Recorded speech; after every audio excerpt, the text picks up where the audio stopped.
주신 힘으로 달려가자. 올한해 표가 우리의 삶에 그대로 잘 나타나기를 원합니다.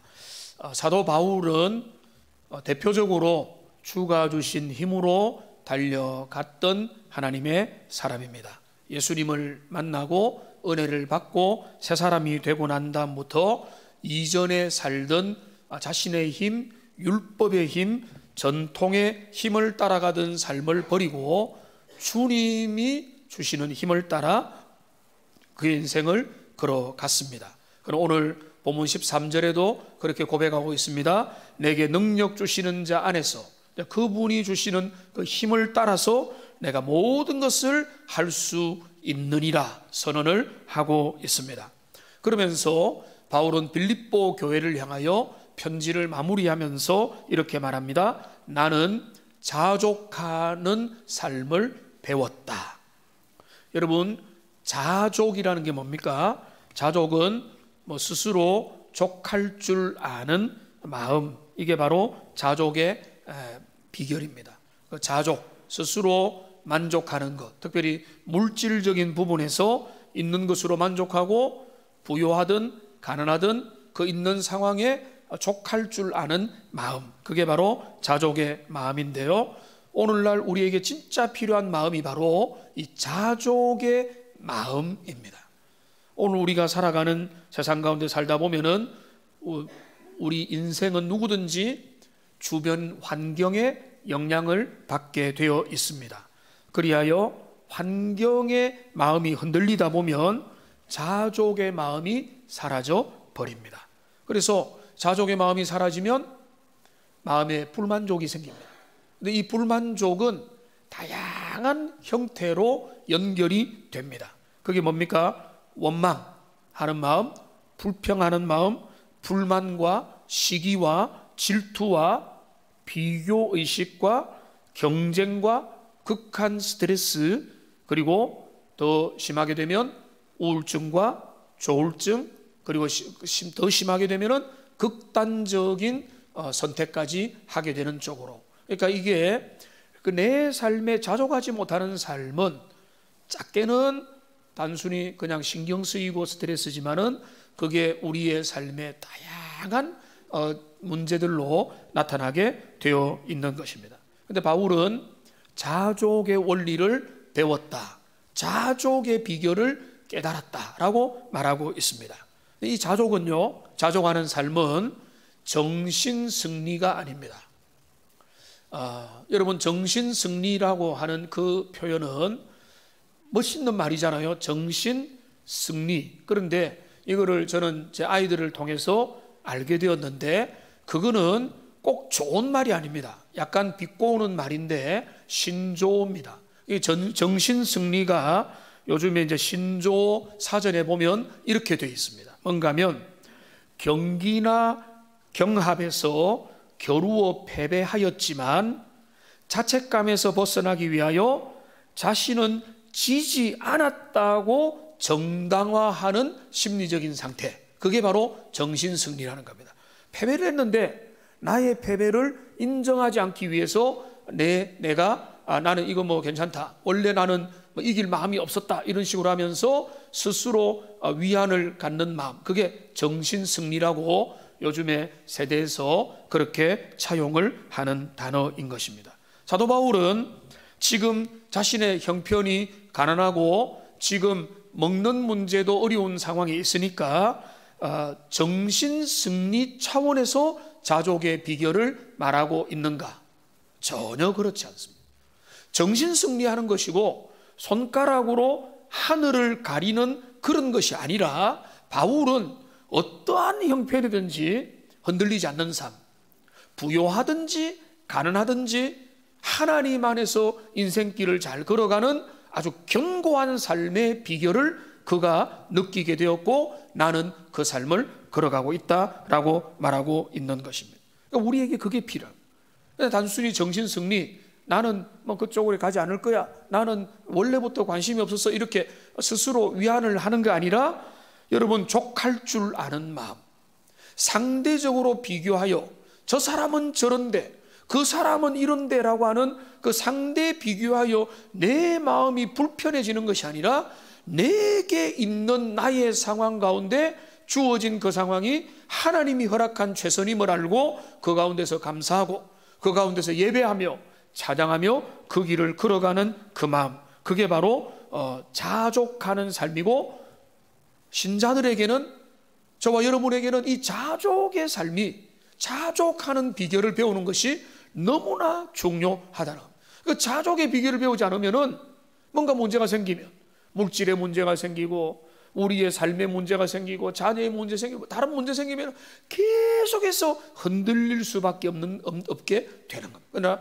자족의 원리 바울처럼 갖추고 있으면은 내가 가난하든 부유하든 내 삶의 크고 작은 변동과 주변의 환경의 여건의 변화가 있어도 내 삶은 주님 안에서 고요하게 태연하게 하나님 앞에서 자기의 길을 걸어갈 수 있게 되는 겁니다. 여러분, 사람은요, 환경과 특별히 물질에 있어서 자유하기가 진짜로 어렵습니다. 제가 정말로 그런 말씀 드리는데, 제가 어렸을 때 10대 후반기쯤 됐을 건데 그때 그런 거를 경험했습니다. 부산에 그때 중심지는 서면이었습니다.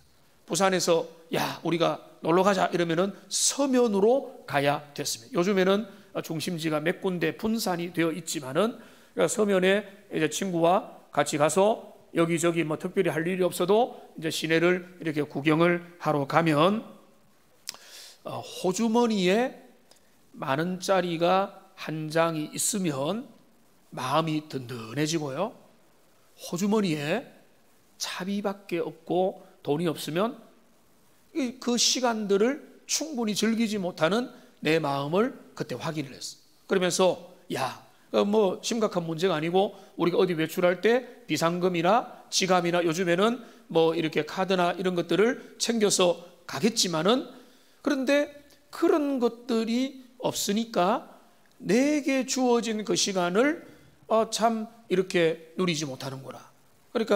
그래서 물질이 필요하다 이런 것도 뭐 느꼈을지 모르겠지만은 내게 들어온 것은 내가 물질의 영향을 받고 있구나라는 것을 그때 느끼면서 야, 이런 것도 조심해야 되겠다 이런 것을 그때 생각했기 때문에 지금도 그런 이야기를 드리는 거 아니겠습니까? 여러분, 곳간에서 인심이 난다라는 말이 있습니다. 그래서 물질의 여유가 있으면 또 인심도 좀 더 생기게 되는데, 근데 물질의 여유가 없으면 좀 이제 우리가 자족의 원리가 갖춰지지 않으면 나 자신을 자괴감을 느끼고 자존심 상해하고 두문불출하거나 아니면 나의 형편에 따라서 나의 심리적인 감정의 상태가 자꾸 변해버리는.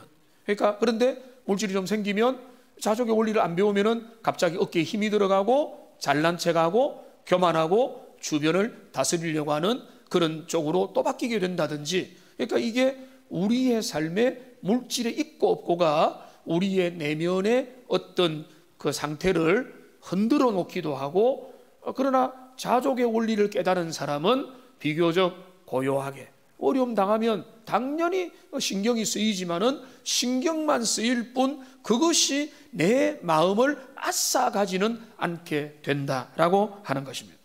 여러분, 어떻습니까? 여러분, 자족의 마음으로 살아가고 있습니까? 있는 줄로 족하고 있는 만큼 쓰면서 그거 가지고 신세 한탄하는 것이 아니라 내가 이것으로 만족하며 감사하며 누리고 있습니까? 여러분들 중에는 나는 먹을 거 먹고 할 수 있는 것 하고 내게 물질의 뭐 집도 전세든 자가든 집 한 채가 있고 뭐 그렇게 내가 수익도 일정하게 있으니 나는 만족한다. 여러분, 그런 분들 많을 겁니다. 그거는 당연히 그렇게 만족하면은 그거는 나쁜 게 아니죠. 그거는 자족의 원리를 말하는 바울의 원리와는 좀 다릅니다. 자, 역으로 말씀드리면 갑자기 경제적인 형편이 안 좋아져서 사업이 망하거나 어떤 위기의 상황이 되거나 수입이 끊어지거나 아니면은 수입이 아주 줄어들거나 조건들이 다르고 자녀들 원하는 학원도 못 보내고 원하는 어떤 것도 못 해주고 이 삶이 여러 가지 불리한 형편으로 가게 되었을 때에 그때의 우리의 마음이 어떨 것인가? 그때라도 여전히 주님 바라보면서 마음이 흔들리지 않고 평안을 유지하며 하나님께 기도하며 내게 삶을 맞추어 살고 이것도 은혜입니다. 여기에서 내가 빨리 졸업하기 원합니다. 주님 은혜를 주십시오라고 살아간다면 그가 진짜 좌족한 거죠. 무슨 말씀인지 알겠죠?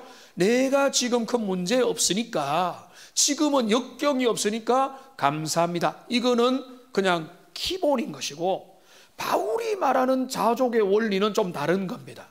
당신은 흔들리는 상황 가운데도 흔들리지 않을 자신이 있느냐?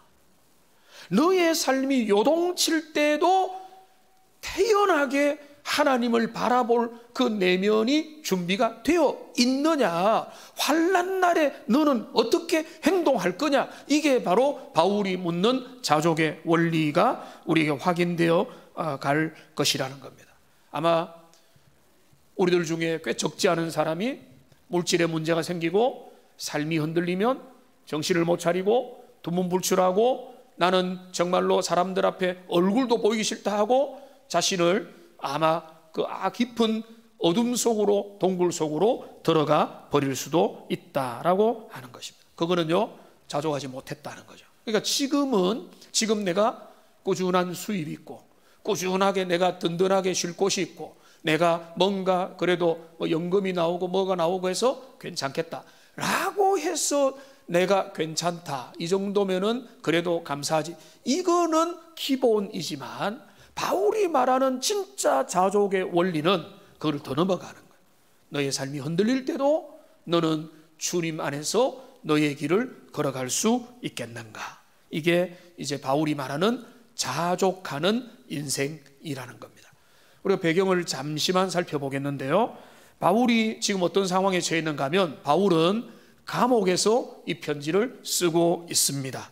그는 감옥에 있을 뿐만 아니라 지금 그의 형편은 궁핍한 가운데 있습니다. 여러분 11절을 보십시오. 11절을 보면은 내가 궁핍함으로 말하는 것이 아니다.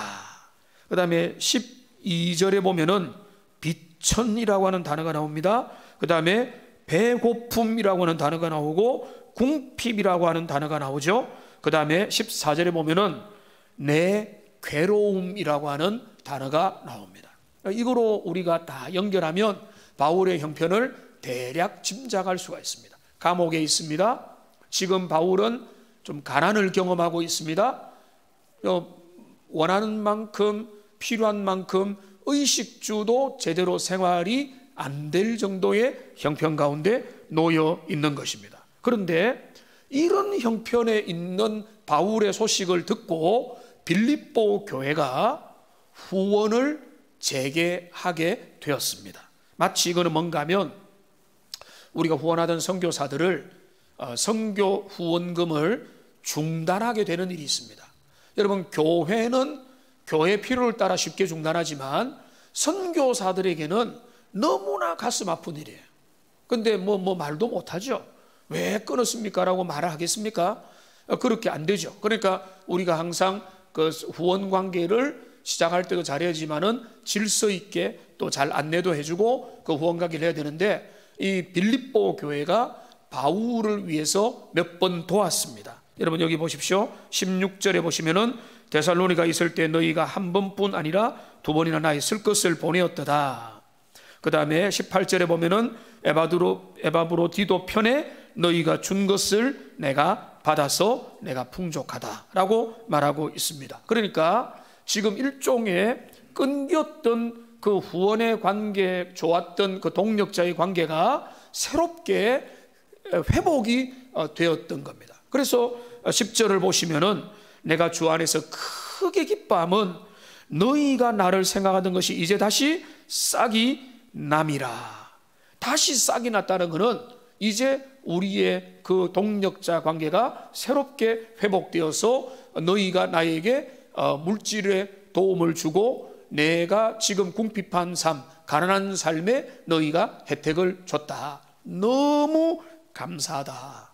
그러나 지금 바울이 말하는 거는요, 너희가 도와준 거 감사하다, 이게 결론이에요. 그래서 진짜 감사하다라고 아부를 하고 있는 게 아니라 바울이 뭘 하는가 하면, 너무 감사한데 나의 삶은 너희가 주는 후원에 매여서 내 삶이 결정되지 않는다, 이야기를 하는 거예요.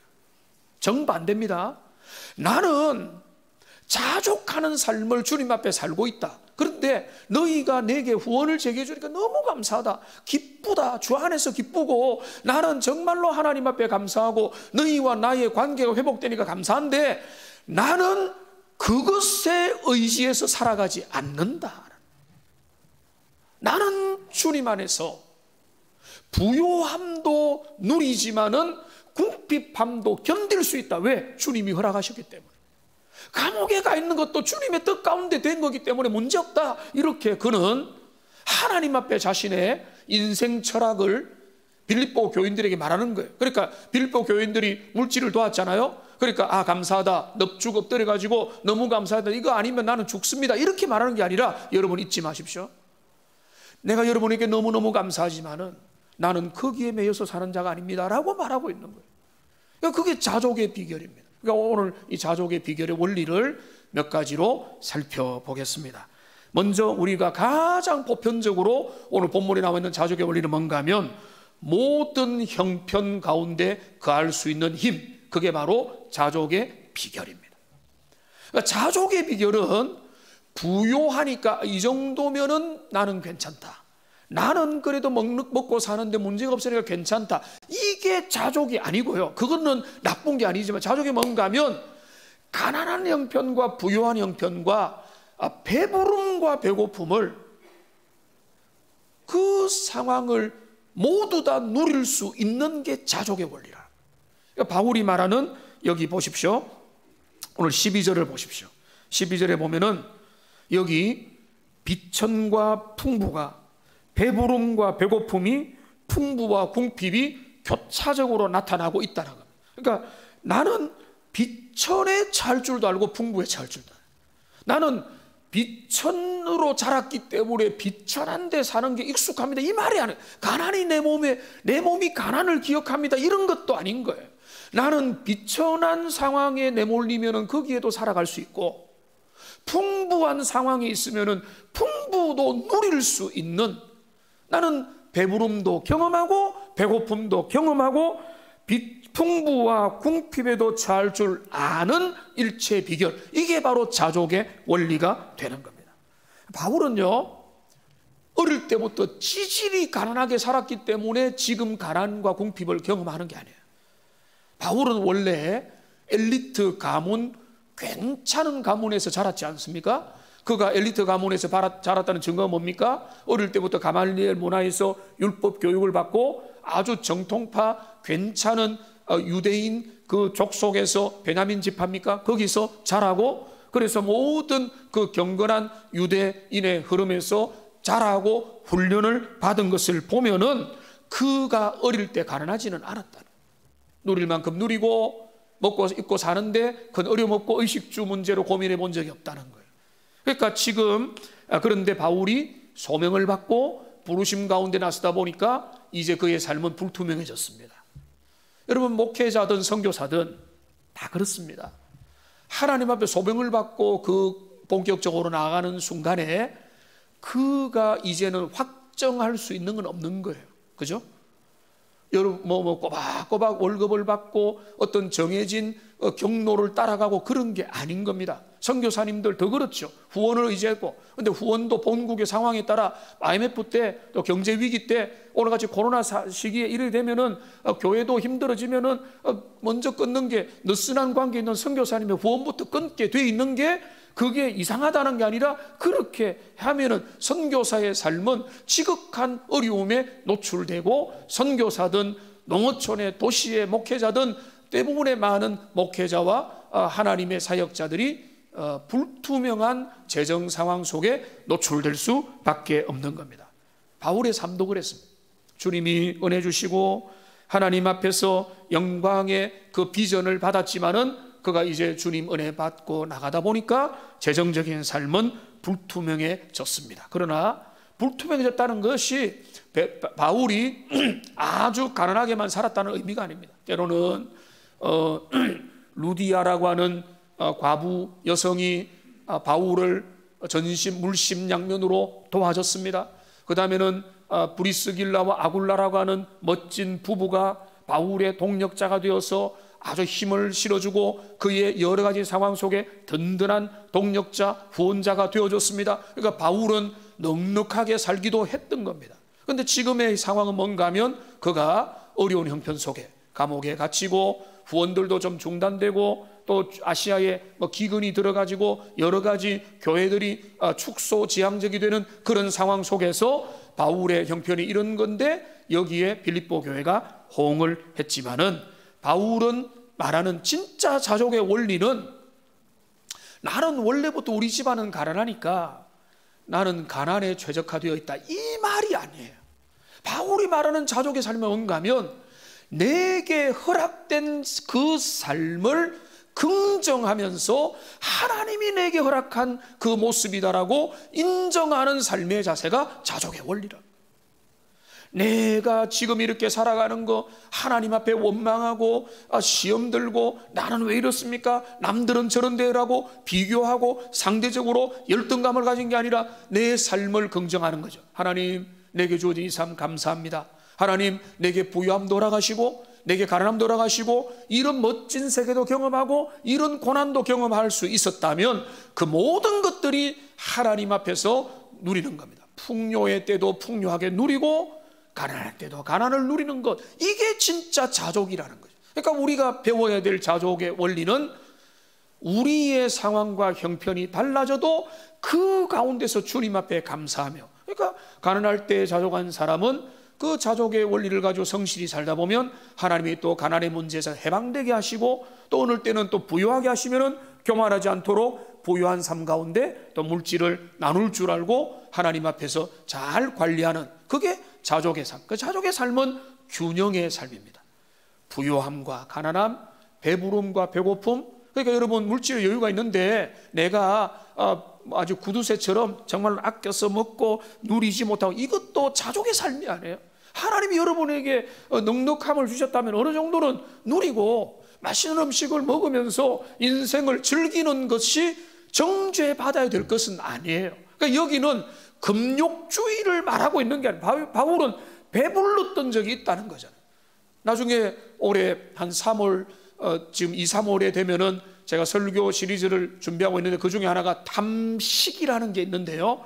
탐식의 죄와 비슷한 게 우리가 어느 한 끼를 맛있게 먹는 거, 배부르게 먹는 거, 탐식을 지나치게 강조하면은 배부르게 한 끼 먹는 것도 죄다, 이렇게까지 될 수 있다고요. 그러면은 결국은 금욕주의로 흐르는 거예요. 그걸 말하는 게, 우리가 내게 주어진 형편 속에서 내게 주님이 은혜 주시면 여유롭게 생활하는 것도 축복이고, 그런데 내 삶의 형편이 바뀌어서 어려워지면은 그 가운데서 맞추어서 살 줄도 알고, 이게 바로 자족의 원리다. 그 다음에 여기서 오늘 본문에서 중요한 게 두 번째가 있는데요. 그건 뭔가 하면 사도 바울은 자족의 원리를 그가 배워간다고 말을 하고 있습니다. 여러분 11절을 보십시오. 어떠한 형편이든지 나는 자족하기를 뭐 했다고요? 배웠노니라고. 한번 따라합시다. 배웠다. 자족하기를 배웠노니라고 말하는 거예요. 여기 배웠다는 것입니다. 그 다음에 12절을 보시면은 모든 일, 곧 배부름과 배고픔과 풍부와 궁핍에도 처할 줄 아는 일체의 비결을 뭐 했다고요? 배웠노라라고 말하고요. 여러분 이거를 주목해야 됩니다. 이게 어디서 떨어진 게 아니에요. 바울이 어릴 때부터 부모로부터 유전으로 이런 어떤 근검절약의 정신을 가졌기 때문에 이렇게 된다, 이 말을 하는 게 아니에요. 바울은 어릴 때부터 그는 큰 삶의 문제가 없었어요. 먹고 사는데 지장이 없었어요. 그냥 그대로 가면은 그냥 호의호식 하거나 그냥 적당히 안정적인 삶을 살았을 거예요. 그런데 하나님이 그에게 나타나서 그의 비전을 보여줬습니다. 내가 너를 이방인의 사도로, 이방인을 위한 도구로 내가 너를 사용하겠다. 영광의 비전을 받았습니다. 그래서 영광스럽게 그 길을 걸어갔습니다.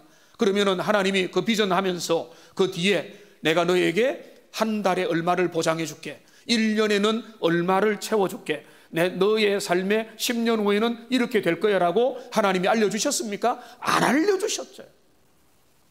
그러니까 바울이 주님 앞에서 은혜를 받고 사명을 받고 부르심을 받아서 응답하여 그 길을 걸어갔지만은 그 길을 걸어가는 삶 그 자체에 뭐가 있는가 하면은 인생의 그 불투명성이라는 게 생겨나게 되었다는 거예요. 그런데 우리가 이 땅을 살다 보면은 우리는 확실한 걸 좋아하는 거죠. 그러니까 사람들이 공무원을 그렇게 선호하고 안정적인 그 이제 연금이 나오고 확실하게 떨어지는 직업을 구하려고 우리나라가 그렇게 하는데, 일본 사회만 해도요, 젊은이들의 한 70%는 창업을 하려고 한대요. 깜짝 놀랐어요. 우리 창업하려고 하는 것 찾기가 어렵잖아요. 그러니까 우리의 창업 정신이 무너지는 것 중에 하나 뭔가 하면 안전에 대한 기다림이거든요. 그런데 지금 이 바울이 뭔가 하면은 바울이 그 믿음의 길을 걸어가면서 그가 몸으로 체득해야 됐던 게 뭔가 하면 자족의 비결이에요. 자족하는 삶. 왜냐하면 이게 들락날락하니까. 우리 교회에 이제 사업을 하시는 분들은 그런 것들을 좀 더 아실 것 같습니다. 사업을 하는 분들은 항상 고민이 뭡니까? 수입이 일정하지 않잖아요. 아주 잘 될 때 있으면 감사하지만 어떨 때 보면 정말로 기근과 같이 그 수입원들이 막혀버릴 때가 있고, 어떨 때는 부도가 날 때도 있고. 그런데 그러면 뭡니까? 그분들은 뭔가, 그러면은 그분들은 월급을 너무나 기다리겠지만은, 그러나 그분들이 뭘 배우는가 하면은, 아, 그렇구나. 하나님이 내게 어떨 때는 더 많이 주시고 어떨 때는 더 작게 주시면 내가 거기에 맞추어서 써야 되겠다. 많이 줬다고 해서 내가 안심하면 안 되겠다. 이런 삶의 원리들을 배워가지 않습니까? 그러니까 지금 이 배운다는 것은 교실에서 한 강좌 수업을 받는 것을 의미하는 게 아니에요. 인생을 통해서 배우는 거예요. 물질이라는 것은 그냥 생기는 게 아니구나. 내게 주어진 것들은 그냥 확보되는 게 아니고 하늘에서 떨어지는 게 아니고 내 삶 속에서 일구어 가는 거고, 조심해야 되고 주님을 의뢰해 가는 것이고, 이거는 내가 노력한다고 꼭 되는 게 아니구나라고 하는 많은 것들을 몸으로 배워가야 되는 겁니다. 그래서 지금 사도 바울은 지금 여기 배웠다라고 말을 하고 있는 겁니다. 제가 제 자녀들 중에 아내하고 한 번씩 말하는데 제일 잘했던 결정 중에 하나는 뭐 고액 학원 뭐 아주 좋은데 이런 데 보내지도 못했지만은 어릴 때 아이들 피아노는 뭐 몇 년 이렇게 보냈는데, 그때 애들이 뭐 크게 많이 기뻐하고 즐거워하고 너무 좋다 뭐 그렇게도 안 했지만은, 지금 이제 우리 집에 보면은 전자 피아노 좀 저렴한 거지만은 하나가 놓여 있는데, 아이들이 한 번씩 그 피아노를 치고 일반 뭐 이때 뭐 클래식도 한 번씩 흉내내지만 찬양도 치고 할 때 보면은 잘 가르쳤구나라는 생각이 드는 거예요. 투자를 잘했구나. 그런데 저는 피아노 땡깡땡깡 못 치고 우리 아이들은 전문가 수준은 안 되지만은 그 배운다는 건 뭔가 하면 몸에 익힌다는 거죠. 몸에 익히는, 그래서 뭐 바이엘 몇 번 해가 조금 더 지나서 몸에 어느 정도 익히면 이거는 평생 가잖아요. 그래서 내가 땡깡땡깡이라도 내가 취미로 누릴 만큼 되고, 제가 꿈꾸기는 뭐 혹시 합니까? 좀 더 장성해서 어느 공동체에서 반주로 섬기게 될지, 그런 것들이 배운 거죠. 몸으로 배웠으니까 배운 것이 내 삶에 몸에 익히게 된 거. 그게 이제 배웠다는. 그러니까 바울이 여기서 말한 걸 잘 보면은 나는 원래 그런 사람이었다 이 말이 아니에요. 그가 믿음의 길 걸어가고 사명의 길을 걸어가면서 자족하는 삶을 일체의 비결을 배웠다. 이 배웠다는 것은 현재 완료입니다. 현재 완료라는 건 뭔가 하면 이제까지 내가 사명의 길을 걸어오면서 배워왔고 지금도 배워가고 이제 계속 배워가고 알아갈 것이다. 여러분, 우리는 우리의 삶에 모든 걸 배워가고 있잖아요. 그리스도인들은 자족의 원리를 배워가야 되는 겁니다. 원래부터 정리되어 있고 원래부터 잘하는 사람은 없는 거예요. 한번 생각해 보세요. 바울이 주님 앞에 믿음으로 걸어갔는데 갑자기 후원이 끊겼어요. 하나님을 원망했겠습니까? 하나님, 이게 뭐죠? 이상한 현상이네요. 주님, 내가 이거 받아들입니다. 내가 그리스도를 위하여, 교회를 위하여 고난도 감당하겠습니다.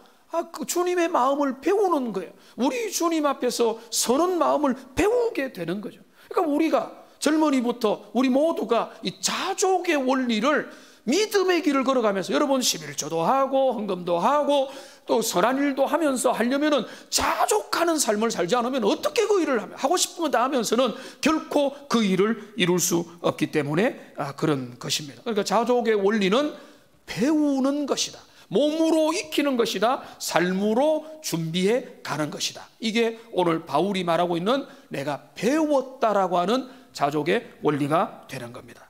그 다음에 또 하나 우리가 이 본문을 통해서 생각할 게 있는데요, 바울이 말하는 자족의 비결의 핵심은 경제적인 자립으로부터 가능하다는 것을 말씀드리고 싶습니다.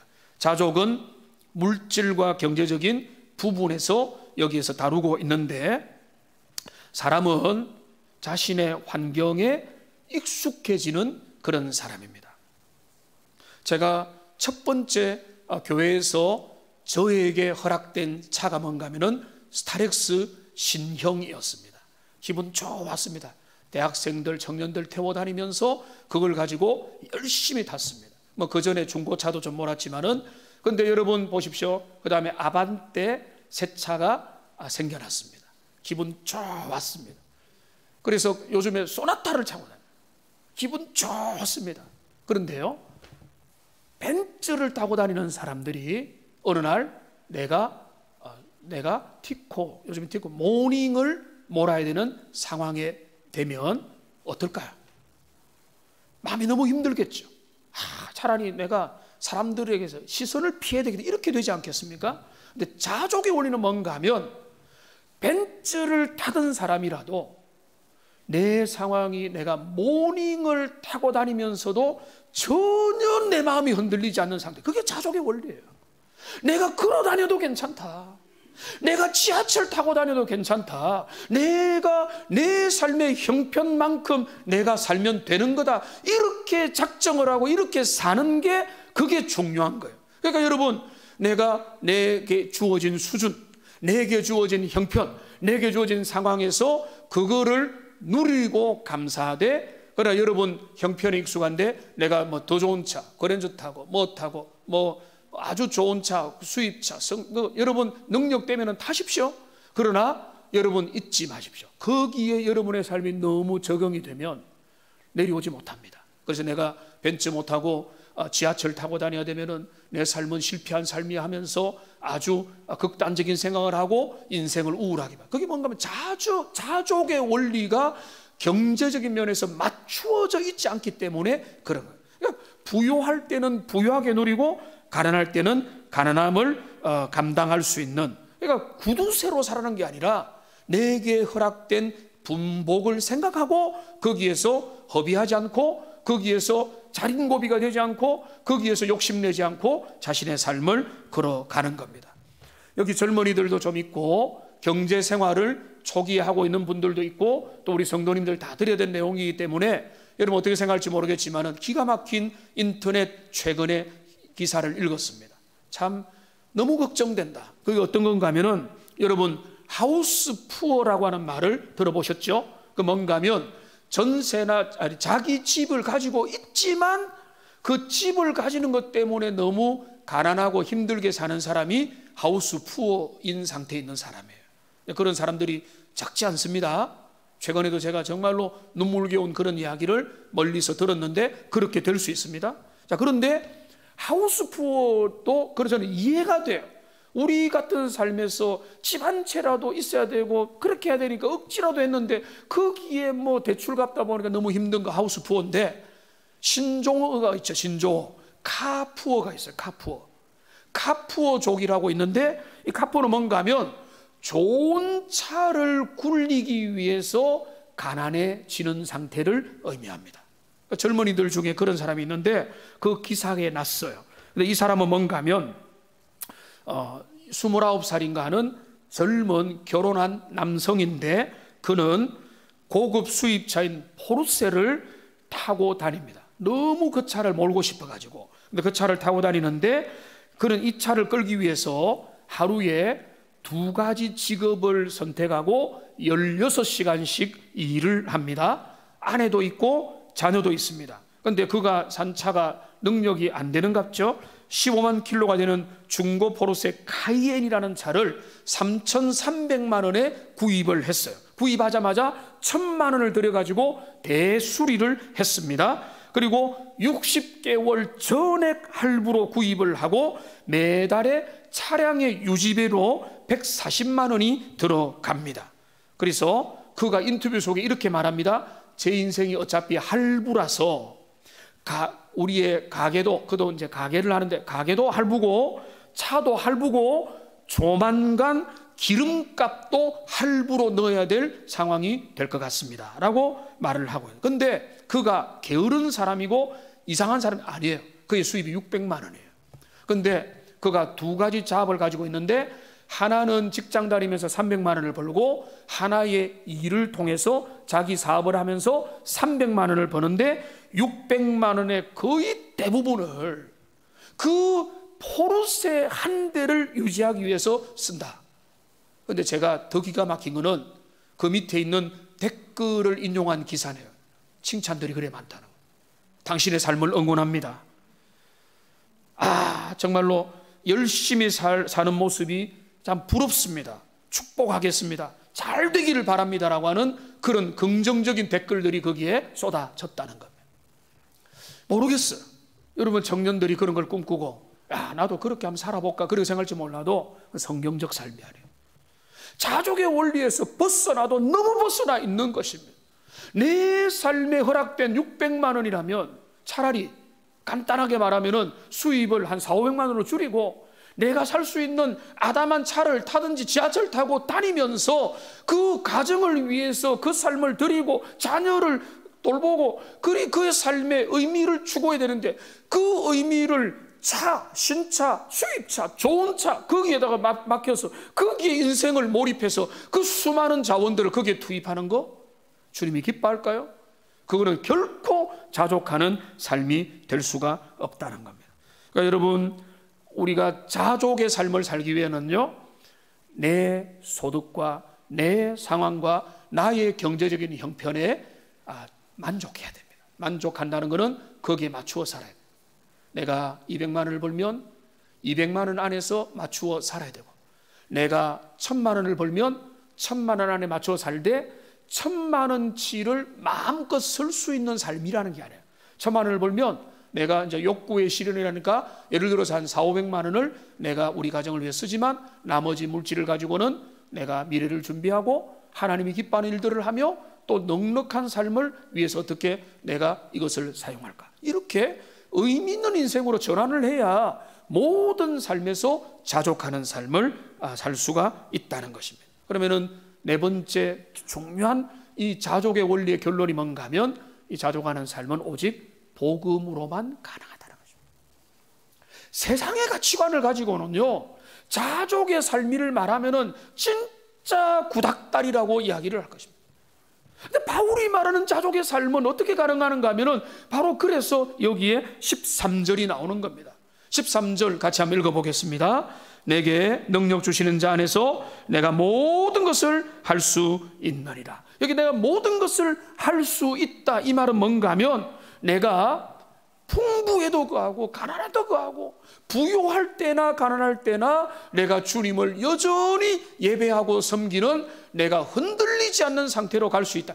부유하다고 해서 타락해가지고 어깨에 힘이 들어가고 교만해지고 하나님을 떠나고 잊어버리는 상태 되지도 않고 내가 가난하면은 가난에 완전히 정말로 열등감에 사로잡혀가지고 내가 두문불출하면서 하나님 어디 있느냐고 하나님 내 삶에 복 주셨냐고 따지고 있는 게 아니라 그 가난 가운데서도 소박하게 살면서 가난을 벗어나기 위해서 기도하면서 애를 쓰면 주님이 그들에게 은혜 주시고 지혜 주시고 얼마 되지 않아서 그들이 경제적인 자립과 독립으로 할 수 있지 않겠습니까?